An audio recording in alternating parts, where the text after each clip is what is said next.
नाम बताऊंगी जिस को पढ़ने से अल्लाह ताला आपकी हर दुआ को कबूल करेंगे। आपकी हर दुआ अल्लाह ताला की बारगाह इलाही में कबूल होगी। आपकी हर किस्म की परेशानी मुश्किलात हल हो जाएगी।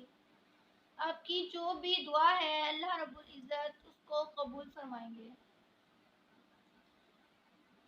वो अल्लाह ताला का एक ऐसा बाबरकत नाम बताऊंगी जिसको पढ़ने से ही सब कुछ होगा।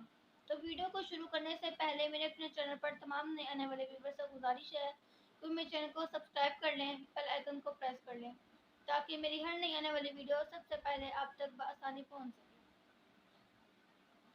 सबसे पहले जिस वजीफे को या जिस भी अल्लाह ताला के नाम को हमने पढ़ना होता है तो उसका मतलब हमें पता होना चाहिए। जब हमें मतलब पता होगा तो हम उतने ही जोशो खरोश से उस वजीफे को या उस कुरान पाक की आयत को या अल्लाह ताला के नाम को उतने ही जोशो खरोश से पढ़ेंगे कि हमारी दुआएं कबूल होंगी। तो इस नाम का मतलब क्या है कि छुपा हुआ, यानी कि जब हम अल्लाह ताला से दुआएं मांगेंगे तो शायद हमारी दुआएं कबूल भी होती हों, लेकिन अल्लाह ताला ने उन दुआओं को कबूल करने का एक अच्छा एक मुकर्रर वक्त रखा है जब हमारी दुआएं कबूल होंगी।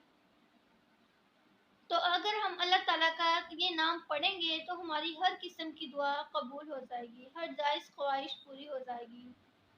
ये नाम अल्लाह रब्बुल इज़्ज़त का हम किसी भी फ़र्ज़ नमाज के बाद यानी कि फजर, ज़ोहर, असर, मगरिब, ईशा इनमें से किसी भी नमाज के बाद हमने 300 मरतबा यानी कि 300 मरतबा इस अल्लाह ताला के नाम को पढ़ना है। यानी कि हमने अल्लाह ताला के इस नाम को या लतीफ़ को 300 मरतबा पढ़ना है हर फ़र्ज़ नमाज के बाद। ज़रूरी नहीं कि हर फ़र्ज़ नमाज के बाद पढ़ें, जिस वक्त भी हमें टाइम मिले, यानी कि ज़ोहर की नमाज के बाद हम पढ़ सकते हैं, असर की नमाज के बाद। अगर आप हर नमाज के बाद पढ़ेंगे तो ये ज़्यादा बेहतर है।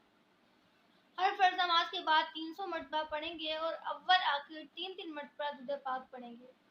याद रखिए, अगर हम कोई भी वजीफ़ा, कोई भी कुरान पाक की आयत या अल्लाह ताला का कोई भी नाम पढ़ेंगे, कुछ भी हमने अल्लाह ताला से अपनी दुआ कबूल करवानी है, अपनी कोई हाजत है, कोई मुश्किल है, कोई परेशानी है, उसके लिए दुआ करनी है। इवन कि अगर हम नमाज के बाद जो अल्लाह ताला से दुआ भी मांगते हैं, उसमें भी हमें दुआ शुरू करने से पहले दुरूद पाक लाज़मी पढ़ना चाहिए। क्योंकि जब हम दुरूद पाक पढ़ेंगे, आप सल्लल्लाहु अलैहि वसल्लम पर दुरूद पाक भेजेंगे, तो वो दुआ हमारी यकीनन अल्लाह ताला ज़रूर कबूल करेंगे, उस दुआ को ज़रूर कबूल करेंगे। अल्लाह रब्बुल इज़्ज़त की बारगाह इलाही में हमारी दुआ ज़रूर कबूल होगी। तो इसी तरह अगर हम अल्लाह ताला के इस नाम को या लतीफ़ को पढ़ेंगे अव्वल आखिर दुरूद पाक पढ़ने के बाद, तो इंशाअल्लाह अल्लाह रब्बुल इज़्ज़त के हुक्म से हमारी हर दुआ, हर हाजत पूरी हो जाएगी।